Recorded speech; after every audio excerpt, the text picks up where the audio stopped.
Welcome to tech power solutions. இன்றைக்கி நம்ம பார்க்க போகிற டாபிக் என்னென்னு பார்த்தீங்கன்னா என்கோடர் சர்க்யூட்ஸ். ஸோ என்கோடர் சர்க்யூட்ஸில் இன்றைக்கி நம்ம பார்க்க போகிறது 4 இன்புட் 2 அவுட்புட். ஸோ 4x2ன்னு சொல்லுவோம். ஸோ என்கோடர் சர்க்யூட்ஸோட பேசிக் என்னென்னு பார்த்தீங்கன்னா நம்ம தரப்போகிற ஆக்டிவ் இன்புட் சிக்னல்ஸை பைனரி சிக்னல்ஸாக அவுட்புட்டில் தரப்போகிறது தான் என்கோடர் சர்க்யூட்ஸ். நம்ம தரப்போகிற சிக்னல்ஸ் ரொம்ப ஹெவியாக இருக்கும்போது அதோட ஃபைல் சைஸை குறைக்கிறதுக்காக நம்ம யூஸ் பண்ண போகிறது தான் என்கோடிங். ஸோ அந்த என்கோடிங் சர்க்யூட் எப்படி பண்ணுறதுன்றதை பார்ப்போம்.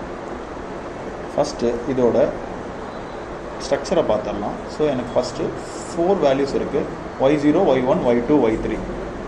ஸோ இந்த மாதிரி எனக்கு 4 இன்புட்ஸ் இருக்குது. இந்த 4 இன்புட்டில் எந்த இன்புட் எனக்கு வந்து A1ல் போகணும், A1ல் போகணுன்றதை டிட்டர்மைன் பண்ணுறது தான் encoder circuit.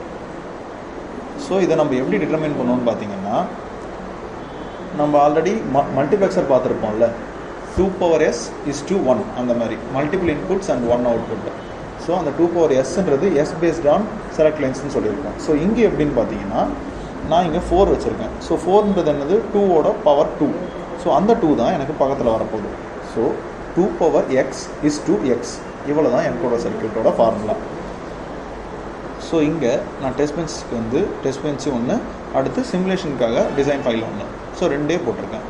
So first time scale கொடுக்குறோம். டைம் ஸ்கேலில் 1 நானோசெகண்டுக்கான டிஃப்ரென்ஸை மேக் பண்ணுறோம். மேக் பண்ணிட்டு மாடியூல் போகிறோம். மாடியூலில் என்கோடர் சர்க்யூட்டுக்கு 4x2 அப்படின்னு ஒரு மாடியூல் வந்து டிஃபைன் பண்ணுறோம். நான் என்ன பண்ண போகிறேன்னா, இன்புட் ஒயரில் இன்னு 0 to 3 கொடுக்கணும். ஏன்னா வந்து எனக்கு 4 இன்புட்ஸ் வரப்போகுது. ஸோ 0 to 3 டிஜிட்டலாக பார்க்கும்போது 0 to 3 தான் வரும். அவுட்புட்டில் ரெஜிஸ்டர்ஸ்க்காக அவுட் 0 and 1 தரேன். ஸோ எனக்கு 2 அவுட்புட் வந்துடும். நான் ஆல்வேஸ் யூஸ் பண்ணுறதால அவுட்புட்டில் ரெஜிஸ்டர்ன்ற ஃபங்க்ஷன் யூஸ் பண்ண போகிறேன். கேஸ் இன்புட் போட்டுட்டு 4 பிட் 0001லேருந்து 1000 வரைக்கும் போகணும். இங்கே நீங்கள் பார்த்தீங்கன்னா 4 இன்புட்டுமே நமக்கு ஒரே ஒரு 1 மட்டும்தான் வரும். பிகாஸ் ஒரே ஒரு ஆக்டிவ் சிக்னல் மட்டும்தான் இருக்கணும். அந்த சிக்னல் தான் டிட்டர்மைன் பண்ணும்போது எந்த அவுட்புட் எனக்கு வரப்போகுதுன்றது. ஸோ ஆஸ் யூஷுவல் நம்ம டிஃபால்ட் போட்டாகணும். டிஃபால்ட் போட்டால் நமக்கு வந்து லாஸ்ட்டில் 00ன்ற வேல்யூ வரும். நான் இந்த கேஸ் கம்ப்ளீட் பண்ணிவிட்டு என் பண்ணி என் மாடியூல் கொடுத்துட்றேன். என் மாடியூல் கொடுத்துட்டு நம்ம டெஸ்ட் பெஞ்சுக்குள்ளே போக போகிறோம். ஸோ ஃபஸ்ட்டு 4 கொடுக்குற இன்புட்ஸ் பார்த்தீங்கன்னா இதோட ஆக்சுவல் இன்புட்ஸ். ஸோ 0001, 0010, 0100, 1000. இந்த 4 இன்புட்ஸ்லையும் பார்த்தீங்கன்னா நமக்கு ஒரே ஒரு 1 மட்டும்தான் இருக்கும். ஸோ ஏதோ ஒரே சிக்னல் மட்டும்தான் ஹைலி ஆக்டிவாக இருக்குது. அதுக்கு கீழே வர 4 சிக்னலும் பார்த்தீங்கன்னா நமக்கு ஆக்டிவிட்டி டிஃப்ரெண்ட்டாக இருக்குது. ஸோ எனக்கு ஒரு சிக்னலில் கம்ப்ளீட்டாக 0s இருக்குது, ஒரு சிக்னலில் கம்ப்ளீட்டாக 1s இருக்குது, ஒரு சிக்னலில் டபுள் 1s இருக்குது. ஸோ இந்த மாதிரி இருந்தால் நமக்கு வந்து என்கோடர் சர்க்யூட் டிஃபால்ட் ஸ்டேட்மெண்ட்டுக்குள்ளே போயிடும்.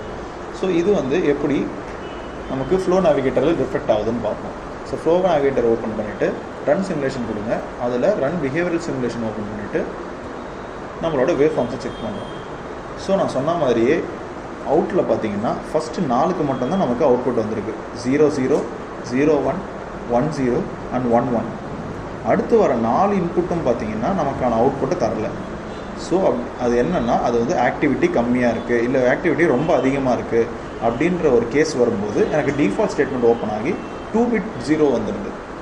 ஸோ இவ்வளோ தான் இதுக்கான வேவ் ஃபார்ம் எக்ஸ்ப்ளனேஷன். நம்ம அடுத்து ஆர்டிஎல் அனாலிசிஸ் பற்றி பார்ப்போம். ஆர்டிஎல் அனாலிசிஸ் போய்ட்டு ஓப்பன் எலாபரேட் டிசைன் போடுறீங்க. ஓப்பன் எலாபரேட் டிசைன் போட்ட உடனே நமக்கு ஒரு டிசைன் ஓப்பன் ஆகும்.